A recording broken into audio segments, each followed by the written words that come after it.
Hello everyone, welcome back to the programming world one second. So आज हम करने वाले हैं एक और सवाल based on the C programming. So इसमें मैं आज प्रेडिक्ट द आउटपुट के ऊपर एक सवाल आपको करने वाला हूँ, ठीक है। सो ये जो प्रोग्राम है, इसमें इसको करने से पहले आपको बेसिक नॉलेज होना चाहिए about the pre increment, post increment, pre decrement and post decrement operators, ठीक है। सो इसमें क्या है, ये जो क्वेश्चन है पूरा ही इन ऑपरेटर्स के ऊपर बेस्ड है। सो इस क्वेश्चन को सॉल्व करने से पहले अगर ये आपको ये क्वेश्चन आपको पता है तो वीडियो को पॉज कीजिए and solve it by yourself, ठीक है, without using any type of AI machines और चैट जीपीटी, ठीक है, खुद से सॉल्व कीजिए। सो अब मैं क्या करूंगा, आपको क्वेश्चन को सॉल्व करने से पहले थोड़ा सा बेसिक आइडिया दूंगा, ठीक है। देखो, फर्स्ट मैं बताऊंगा आपको प्री इंक्रीमेंट ऑपरेटर, ठीक है।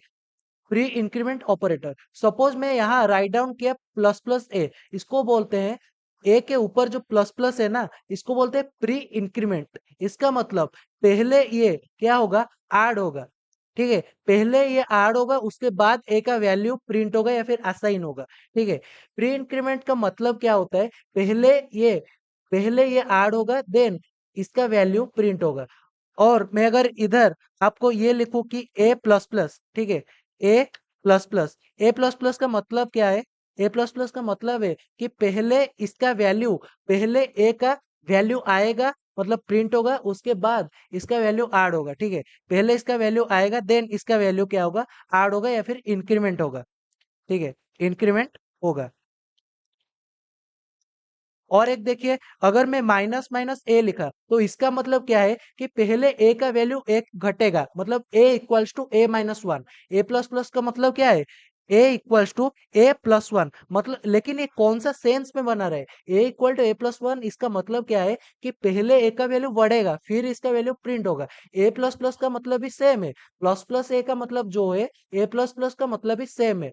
समझ में आ रहा है, लेकिन दोनों का थोड़ा सा डिफरेंस क्या है कि ए प्लस प्लस ए का मतलब ये है कि पहले ए का वैल्यू बढ़ेगा देन प्रिंट होगा, ठीक है। ए प्लस प्लस का मतलब पहले ए का वैल्यू प्रिंट होगा देन एक बढ़ेगा, ठीक है। माइनस माइनस ए का मतलब क्या है, पहले ए का वैल्यू एक घटेगा देन प्रिंट होगा। और ए माइनस माइनस का मतलब क्या है, पहले ए का वैल्यू प्रिंट होगा देन एक घटेगा। समझ में आ गया। अब चलते हैं सवाल की ओर, ठीक है। देखो, सो सिंपल सा प्रोग्राम है, hash include stdio.h and int man return zero. अंदर कुछ कोड्स लिखा हुआ है, कुछ चंक्स ऑफ कोड लिखा हुआ है, ठीक है। सो देखिए, ए का वैल्यू इधर है, कितना है, 5 है। और ये असाइन है, इक्वल्स मतलब असाइन, इक्वल्स टू मतलब प्रॉपर इसका वैल्यू इक्वल है इतने के, ये कंडीशनल होता है, ठीक है। इसका वैल्यू इतना है, ठीक है। ये जो इक्वल्स टू 5 ये एक असाइनमेंट ऑपरेटर है, मतलब इसका वैल्यू अपडेट हो सकता है फ्यूचर में जाकर। देखो, ए का वैल्यू है 5, बी का वैल्यू है 4। सो इससे मैं इंप्लाई कर सकता हूँ ए नामक डिब्बे के अंदर 5 वैल्यू असाइन है, ठीक है। एक डिब्बा है, उसके अंदर 5 लड्डू है, मतलब ए नामक डिब्बे के अंदर 5 वैल्यू असाइन है। बी इक्वल्स टू 4, इसका मतलब बी नामक डिब्बे के अंदर 4 असाइन है। अब देखो, इधर क्या लिखा गया है, सी equals to a plus plus minus plus plus b. इसका मतलब क्या है, ए का वैल्यू पहले क्या होगा, पहले ए का वैल्यू असाइन होगा, पहले असाइन होगा फिर जाकर अपडेट होगा। समझ में आ गया, पहले असाइन होगा तो ए का वैल्यू कितना है, 5 है, ठीक है। ए का वैल्यू 5 इधर हमें असाइन करना है, माइनस प्लस प्लस बी का मतलब क्या है, प्लस प्लस बी का मतलब ये है कि बी का वैल्यू पहले एक बढ़ेगा फिर जाकर ये असाइन होगा। एक बढ़ाओ मतलब 4 है अपना बी का वैल्यू, तो ये जब 5 होगा मतलब कितना, 4 प्लस 1 इक्वल्स टू 5। अब क्या होगा इधर, जीरो। और ये जीरो कहाँ असाइन हो जाएगा, सी का वैल्यू, तो इधर मैं ये इंप्लाई कर सकता हूँ कि सी का वैल्यू इधर जीरो आ जाएगा। हो गया इतना काम। अब नेक्स्ट स्टेप देखो, नेक्स्ट स्टेप में क्या होगा, ए का वैल्यू जो था कितना था, 5 था, वो प्लस प्लस होगा, पहले तो असाइन हुआ उसके बाद एक ऐड हो गया है, मतलब इधर ए का वैल्यू कितना आएगा, 6 आ गया, ठीक है। और बी का वैल्यू कितना हुआ, बी का वैल्यू कितना हुआ, प्लस प्लस बी, मतलब बी का वैल्यू एक बढ़ेगा फिर असाइन होगा, मतलब अभी अगर मैं बी का वैल्यू इधर प्रिंट करवाऊं तो कितना आएगा, तो बी का वैल्यू आएगा कितना, 5 आ जाएगा। इतना तक समझ में आ रहा है, बी इक्वल्स टू 5, मतलब बी का वैल्यू 5 इधर असाइन है। नेक्स्ट देखो, int d equals to plus plus a minus b plus plus. अब देखो, क्रुशियल मोमेंट है, बहुत इंपॉर्टेंट चीज है। डी का वैल्यू क्या है, प्लस प्लस ए, मतलब ए का वैल्यू पहले इंक्रीज होगा एक से, a equals to a plus one, और ये क्या है, प्री इंक्रीमेंट है, प्री इंक्रीमेंट ऑपरेटर। तो ए का वैल्यू कितना होगा, ए का वैल्यू हो जाएगा 7, क्योंकि 6 असाइन हुआ था, अब अपडेट होकर कितना होगा, अपडेट होकर ए का वैल्यू हो जाएगा 7, माइनस बी का वैल्यू क्या होगा, बी का वैल्यू है बी प्लस प्लस, मतलब बी का वैल्यू पहले प्रिंट होगा, उसके बाद पहले असाइन होगा, उसके बाद एक अपडेट होगा। सो इधर बी का वैल्यू कितना आएगा, बी का वैल्यू इधर आएगा कितना, 5 आएगा। ठीक है, सो इधर मैं कितना निकालूंगा, 2, और ये 2 किसका वैल्यू है, डी का value. So D equals to 2। समझ में आ गया। तो अब मैं नीचे स्टेप में क्या लिख सकता हूँ कि ए का वैल्यू कितना है, ए का वैल्यू कितना है ना, एक का वैल्यू 7 है, और बी का वैल्यू कितना है, बी का वैल्यू इधर कितना था, इधर बी का वैल्यू 5 था, लेकिन जब प्लस प्लस हुआ बी का वैल्यू इसी स्टेप पर बी का वैल्यू कितना आएगा, बी का वैल्यू इसी स्टेप पर 5 असाइन हुआ है। क्यों हुआ है, क्योंकि पहले असाइन करना है, उसके बाद इंक्रीज करना है, अब उसके बाद हमें क्या करना है, इंक्रीज कर देना है। तो बी का वैल्यू कितना आएगा, बी का वैल्यू अब आ जाएगा 6।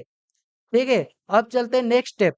अब देखो E equals to minus minus a. ठीक है, माइनस माइनस ए, मतलब ए का वैल्यू पहले घटेगा फिर जाकर असाइन होगा। ए का वैल्यू एक से घटाओ, ए का वैल्यू कितना है, 7 है, ए का वैल्यू इधर कितना है, 7 है, और इसको एक घटाओ, मतलब ए का वैल्यू कितना आएगा, ए का वैल्यू 6 आ जाएगा।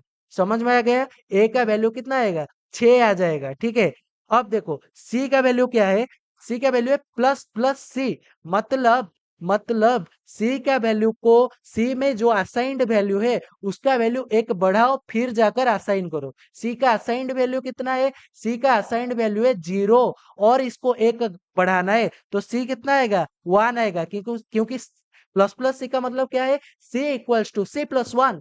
हेंस इधर सी का वैल्यू 0 प्लस 1 इक्वल्स टू 1 आ जाएगा। हो गया इतना काम, हो गया। अब ई का वैल्यू कितना आएगा, सो ई इक्वल्स टू कितना आएगा, ए माइनस माइनस ए प्लस प्लस प्लस सी, मतलब 6 प्लस 1, तो कितना आएगा, 6 प्लस 1 इक्वल्स टू 7। हो गया। अब एफ देखो, एफ को देखो, एफ का वैल्यू कितना आएगा, एफ इक्वल टू, पहले ए का वैल्यू निकालते हैं, इधर से कितना आएगा देखो, इधर से लिख देता हूं मैं, माइनस माइनस ए हुआ तो कितना आएगा, माइनस माइनस ए हुआ मतलब ए का वैल्यू तो 6 हो जाएगा, और सी का वैल्यू इधर से कितना आएगा, सी का वैल्यू इधर से आ जाएगा कितना, 1 आ जाएगा। हो गया इतना काम। अब देखो नीचे देखो, ए माइनस माइनस, पहले ए का वैल्यू क्या करना है, असाइन करना है। ए का वैल्यू जब हम असाइन करेंगे तो कितना असाइन करेंगे, 6 असाइन करेंगे। ठीक है, क्योंकि पहले असाइन करना है, ए माइनस माइनस मतलब पहले ए को असाइन करना है। ए माइनस माइनस मतलब क्या है, a equals to a minus 1, लेकिन पहले ए को असाइन करना है, उसके बाद डिक्रीमेंट करना है। हो गया, तो पहले 6 को असाइन करो। अब क्या करना है, डी, डी प्लस प्लस है, तो पहले डी का वैल्यू भी असाइन करना है, और डी का वैल्यू कितना है, डी का वैल्यू कितना है, देखो डी का वैल्यू कितना है इधर, डी का वैल्यू कहाँ है अपना डी का वैल्यू, बी आया था, और डी का तो कुछ, हाँ इधर, इधर देखो डी का वैल्यू कितना है, डी का वैल्यू है 2। ठीक है, तो पहले डी का वैल्यू 2 अपन असाइन करेंगे। हो गया असाइंड। ठीक है, अब तो अब हम क्या लिखेंगे, एफ का वैल्यू इससे निकालेंगे। ठीक है, एफ का वैल्यू कितना आएगा, एक एफ का वैल्यू आएगा 6 प्लस 2 इक्वल्स टू 8, तो एफ इक्वल्स टू 8। लेकिन इधर क्या होगा, लेकिन इधर क्या होगा, इधर क्या होगा, ये जो ए का वैल्यू था, मतलब ए का असाइंड वैल्यू कितना था, 6 था, 6 था कि नहीं, लेकिन ये 1 से घट जाएगा, तो इधर ए कितना आएगा, 5 आ जाएगा, क्योंकि ए पहले क्या हुआ था, असाइन हुआ था, उसके बाद माइनस हुआ है, तो ए का वैल्यू 5 आएगा। और डी का भी सेम केस होगा। डी का क्या होगा, डी का वैल्यू पहले असाइंड हुआ था, असाइंड कितना हुआ है, 2 असाइंड हुआ है, उसके बाद प्लस करना है, तो 2 से 1 ऐड करो तो 3 आएगा। अब थोड़ा चेक करते हैं और देखते हैं। देखो, run code and check it, 1378, 1 किसका वैल्यू है, 1 है अपना सी का वैल्यू। देखो सी का वैल्यू कितना है, आखिर में देखो सी का वैल्यू 1 है, अपडेट होकर सी का आखिरी वैल्यू कितना है, 1 है। उसके बाद देखो, उसके बाद किसका है, डी का वैल्यू, सी का वैल्यू तो 1 है, डी का वैल्यू है कितना, 3, डी का वैल्यू क्या अपना 3 है। आखिर में देखो, आखिर में देखो डी का वैल्यू 3 है, करेक्ट। अब देखो ई का वैल्यू, ई का वैल्यू देखो कितना है, ई का वैल्यू कितना है, ई का वैल्यू है 7, क्या अपना ई का वैल्यू 7 है। देखो ई का वैल्यू कितना है आखिर में 7 है अपडेट होकर, करेक्ट। देखो अब और एक बार देखो, और एक बार देखो 8, 8 किसका किसका वैल्यू है, एफ का वैल्यू, एफ का वैल्यू 8 है, एफ का वैल्यू कितना है 8 है आखिर में। सो अपना प्रोग्राम बिल्कुल करेक्ट है। किस तरह से मैं अपडेशन का ये क्वेश्चन किया हूँ आपको अच्छे से समझना है। अगर किसी भी स्टेप पर आपको कोई भी दिक्कत आए, परेशानी आए आपको, तो आप कमेंट सेक्शन में लिख सकते हो या फिर मेरे पर्सनल ईमेल पर मेल कर सकते हो। Thank you all for watching my videos. Have a nice day to all.